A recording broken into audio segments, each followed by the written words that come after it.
Hi there, you're watching Time Warner Cable's local edition. This is the Sacramento Report. I'm Jaime Garza and I'm joined today by Assemblymember Kevin Jeffries. Nice to have you here. Glad to be here.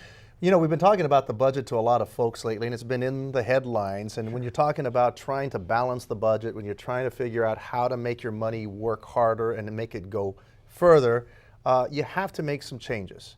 One area where we're having to move things around is with some of our inmates, correct? That's in terms correct. of trying to figure out how we're going to maintain the status quo in order to get things on the right. But it may cause an interesting challenge for us, for you and me, and this hits home for a lot of us. Most of the state of California, as a matter of fact. The Supreme Court wants us to reduce the number of state felons in our prisons because of overcrowding. We're looking at proposals from the governor's office to move the lowest level offenders down to the county jails. They may or may not be full, they may not be able to house them. The problem is most of you are familiar with the fire crews that are out there, the hand crews with CAL FIRE. They are made up of low-level offenders. So when we start releasing low-level inmates from the state prison system, we start losing our fire crews throughout the state of California. So there is no way to keep these guys on board, even though they're going to be moved over to the county jail, and even the county jails are letting people go out because of money problems. Right, they're full. The inn is full. Look, we've got the acting director of CAL FIRE and the folks over at Department of Corrections. They're working basically day in and day out right now trying to figure out how to salvage this situation and keep our fire crews in place. It won't hit us till next fire season. We're okay this fire season, but next fire season is when we won't have any crews if they don't figure out a way to keep those inmates in the fire crew system. And if you're not familiar with what the Assemblyman is talking about, these are guys who are on the front lines with the shovels, putting out hot spots, drawing lines, doing a lot of the grunt work that really helps kind of maintain the fire, correct? You were a volunteer firefighter yourself. Yes, basically the inmate fire crews are the guys and gals that are out there cutting the line out on our wildland fires, whether it's timber or the sage, coastal sage, whatever it is. They're the ones out cutting the lines for long distances on big fires.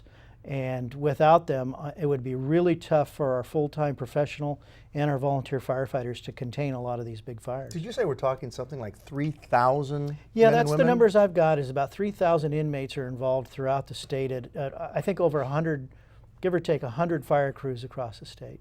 I mean, this is really a big threat. This is a big threat to life. This is a big threat to property.